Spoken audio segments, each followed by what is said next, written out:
What's up mga kasaitams, mga idol, mga kasubuanon.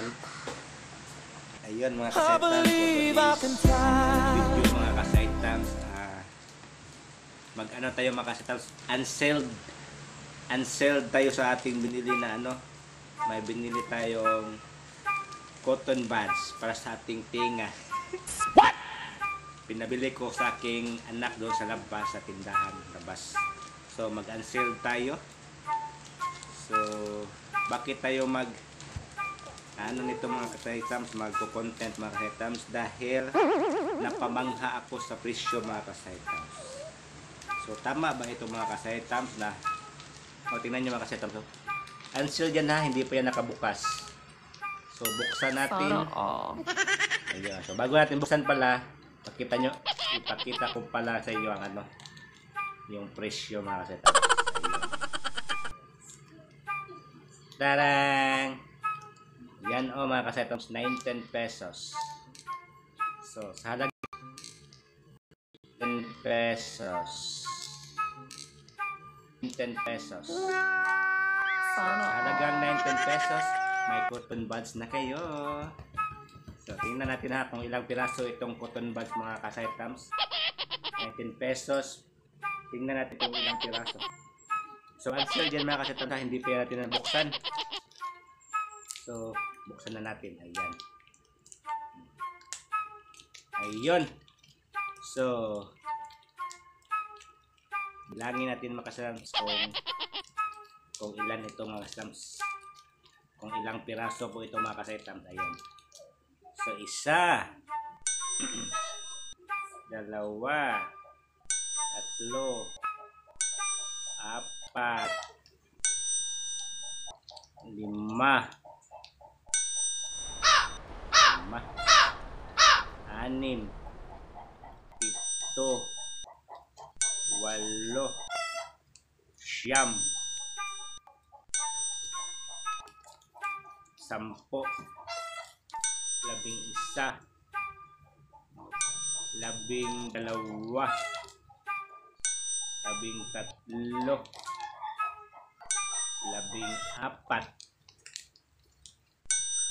15.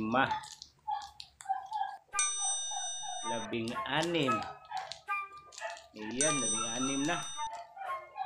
16. 17. Sana all. 18. 19. Ayun mga kasaitams. So, 19 na cotton buds mga kasaitams. Ayun, 19. So, ang presyo niya mga kasaitams. 19 din, 19. Sana all. So, ibig sabihin, tagpiso ang isa. Tagpiso ang isa mga kasaitams. Ayun. Nice. So, kaya nga pala hirap ma-implement ni sa kataas-taasan yung 20 pesos na bigas. Dahil cotton buds pa lang, 19 pesos na. 19 na piraso. Yun siyam. So may extra pa tayong may extra pa tayong apat sa anong kailangan kong gawin? Sinas na to maka-spend ta og 15 pesos bago magsahod.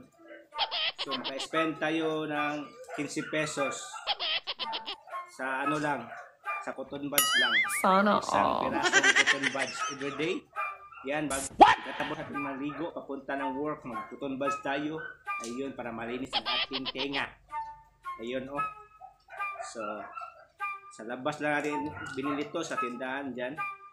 So, 19 pesos, 19 na piraso. Ayun. So, uulitin ko mga kasaitams, kaya pala nga, hirap ma-implement yung 20 pesos na bigas. Dahil sa cotton buds pa lang, mahal. Piso ang isang piraso ng cotton buds na ito.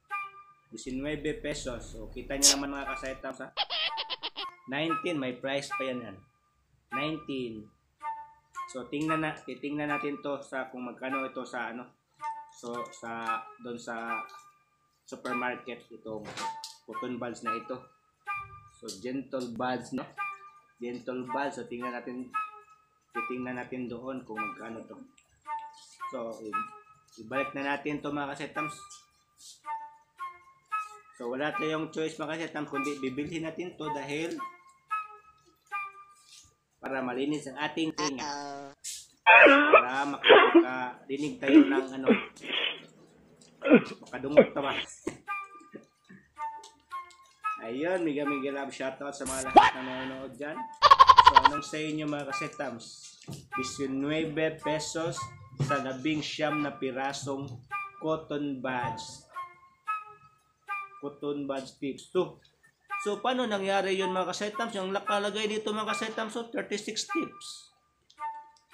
Tingnan nyo. 36 tips. Yan, 36 tips. Ang laman, 19 lang. So, in-open na siguro ito dun sa tindahan, no? Na-open na siguro ito, no? Das war ein Befehl! Der Angriffsteil, das war ein Befehl! 36 tips. So, 19 lang ang laman. At saka, 19 pesos din. So, baka kinuhanan niya to. So, tagpiso talaga ang kanyang target na presyo nitong ating Sana all. nagtitinda nito, no? So, 36 tips. Dapat 36 na piraso itong nasa loob nito. No, ngayon ko lang na nabasa. 36 tips pala, 19 lang. Ayun, So, isang piraso, piso talaga siya. Piso talaga siya. So, titingnan ko ito sa supermarket. Magkano ito doon at bibilangin ko kung Anong kailangan kong gawin? supermarket na. So, yung video natin ngayon, hindi natin i-continue. Upload natin ito agad. Sana all. Kinabukasan, pag may time ako makapunta ng supermarket, titingnan ko kung magkano itong